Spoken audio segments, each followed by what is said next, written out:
നമ്മൾ നമ്മുടെ നാട്ടിൽ നിന്നൊക്കെ മാറി ഒന്ന് നിൽക്കുമ്പോഴല്ലേ നമ്മുടെ ഫുഡിൻ്റെയൊക്കെ വില മനസ്സിലാവുന്നത്. അങ്ങനെ കുറച്ച് നാളായിട്ടുള്ള ആഗ്രഹമായിരുന്നു നല്ല മുളകിട്ട മത്തിക്കറി കഴിക്കണമെന്ന്. അങ്ങനെ മാർക്കറ്റിൽ പോയപ്പം മത്തി കിട്ടി. അത് തലയൊക്കെ കളഞ്ഞ് നല്ലപോലെ ക്ലീനാക്കിയെടുത്ത് ഉപ്പും കൂടിയിട്ട് നല്ലതുപോലെ ഒന്ന് തിരുമ്മി കഴുകിയെടുത്ത് വെച്ചിട്ടുണ്ട്. നമ്മളിങ്ങനെ മുളകിട്ട മീൻകറിയൊക്കെ ഉണ്ടാക്കുമ്പോൾ കുഞ്ഞുള്ളി ചേർക്കുന്നതാണ് ഏറ്റവും ടേസ്റ്റ്. കുഞ്ഞുള്ളിയും കറിവേപ്പിലയും ഇഞ്ചിയും വെളുത്തുള്ളിയും ഞാനിവിടെ എടുത്തിട്ടുണ്ട്. വേണമെങ്കിൽ നമുക്ക് പച്ചമുളകും കൂടി ചേർത്ത് കൊടുക്കാം. ഇനി നമുക്ക് ഒരു ചട്ടി ചൂടാകാനായി വെച്ച് ചൂടായി വരുമ്പോൾ അതിലേക്ക് നല്ല വെളിച്ചെണ്ണ ഒഴിച്ചു കൊടുക്കാം. ഒരു 1.5 ടേബിൾ സ്പൂണോളം വെളിച്ചെണ്ണ ഞാൻ ഇതിലേക്ക് ഒഴിച്ചു കൊടുത്തിട്ടുണ്ട്. ഈ ചട്ടി ഞാൻ നാട്ടിൽ നിന്ന് വന്നപ്പോൾ കൊണ്ടുവന്നതാ, അതിപ്പോൾ ഒരു ഹെൽപ്പായി. ചൂടായ എണ്ണയിലേക്ക് നമ്മൾ 1 ടീസ്പൂൺ കടുകിട്ട് കൊടുത്തിട്ടുണ്ട്. കടുകൊന്ന് പൊട്ടി വരുമ്പോൾ ഒരു 1/2 ടീസ്പൂൺ ഉലുവയും കൂടി ഇട്ട് കൊടുക്കാം. നല്ല ചൂടായ എണ്ണ ആയതുകൊണ്ട് തന്നെ ഇടുമ്പോൾ തന്നെ നമ്മുടെ ഉലുവ ആയി കിട്ടും. അതിനുശേഷം നമ്മൾ ഇഞ്ചി വെളുത്തുള്ളി കറിവേപ്പില ഇവയൊക്കെ ചേർത്ത് കൊടുക്കുക പെട്ടെന്ന് തന്നെ, അല്ലെങ്കിൽ ഉലുവ കരിഞ്ഞു പോകും, കറിയുടെ ടേസ്റ്റും മാറും.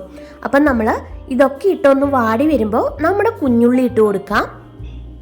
ഇനി നമുക്ക് ഒരു 1/2 ടീസ്പൂൺ ഉപ്പും കൂടി ചേർത്ത് കൊടുത്ത് ഈ ഉള്ളിയൊക്കെ നല്ലതുപോലെ ഒന്ന് വഴറ്റിയെടുക്കാം.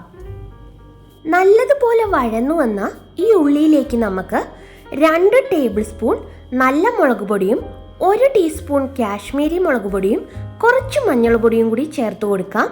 എന്നിട്ടിത് പച്ചമണം മാറുന്നത് വരെ നല്ലതുപോലെ ഇളക്കി കൊടുക്കുക. ഇനി ഇതിലേക്ക് ആവശ്യത്തിന് കുടംപുളി ചേർത്ത് കൊടുക്കാം.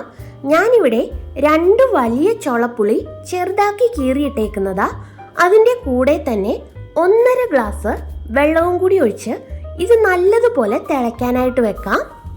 നല്ലതുപോലെ തിളച്ച് വരുമ്പോൾ നമ്മൾ വൃത്തിയാക്കി വെച്ചിരിക്കുന്ന മത്തി കഷ്ണങ്ങളും കൂടി ഇതിലേക്ക് ചേർത്ത് കൊടുക്കാം.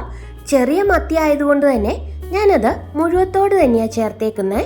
അപ്പോൾ ഇനി ഇത് നല്ലതുപോലെ ഒന്ന് തിളച്ച് മത്തിയൊക്കെ ഒന്ന് വെന്ത് വരുന്നത് വരെ നമുക്ക് വെയിറ്റ് ചെയ്യാം. നല്ല തിളച്ചിരിക്കുന്ന ചാറിലേക്ക് ഇട്ടതുകൊണ്ട് തന്നെ നമ്മുടെ മത്തിക്കറി പെട്ടെന്ന് തന്നെ റെഡിയാവും. ഒരു 3 മിനിറ്റ് കൊണ്ട് തന്നെ നമ്മളുടെ മത്തിയൊക്കെ നല്ലതുപോലെ വെന്ത് വന്നിട്ടുണ്ട്. അപ്പോൾ ഇത്രയേ ഉള്ളൂ, വളരെ സിമ്പിളായിട്ടുള്ള മത്തി മുളകിട്ടത് ഇവിടെ റെഡി ആയിട്ടുണ്ട്.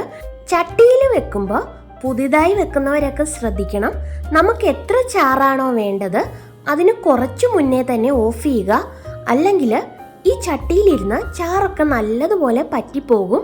അപ്പോൾ ഇത്രയേ ഉള്ളൂ, എല്ലാവരും ട്രൈ ചെയ്ത് നോക്കുക.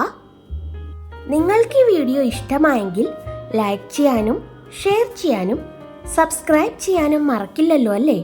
അപ്പോൾ നമുക്ക് പുതിയൊരു വിശേഷവുമായി വീണ്ടും കാണാം.